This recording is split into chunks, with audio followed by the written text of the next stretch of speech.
శ్రీ వశిష్ఠ రామ సంవాదము ముముక్షు వ్యవహార ప్రకరణం. రఘునాథాయ నాథాయ సీతాయా పతయే నమః. శ్రీ వాల్మీకి మహర్షి తత్వ జిజ్ఞాసు అయిన అరిష్టనేమితో ముముక్షు వ్యవహార ప్రకరణం ప్రారంభిస్తూ ఈ విధంగా చెప్పారు.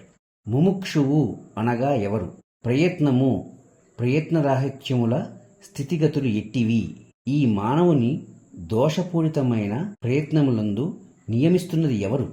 వివేక అవివేకములు ఎట్లు ప్రవర్తిస్తున్నాయి? వివేకము వికసించాలంటే మార్గాలు ఏమిటి? ఈ జీవుని వాస్తవ స్వరూపం ఏమిటి? సాధన విచారణముల ప్రాశస్త్యమేమిటి? జీవుడు మోక్షస్వరూపుడు అగుట ఎట్లు? ఈ మొదలైన విషయాలన్నీ ఈ ముముక్షు వ్యవహార ప్రకరణంలో చర్చించబడుచున్నాయి. శిష్యుడు ఏ దృష్టి కలిగి ఉండి ఈ శాస్త్రంలోని బోధ వినుటకు సిద్ధంగా ఉండాలో శ్రీ వశిష్ఠ మహర్షి చర్చించారు. ఈ శాస్త్రము యొక్క లక్ష్యమేమిటో కూడా చెప్పారు.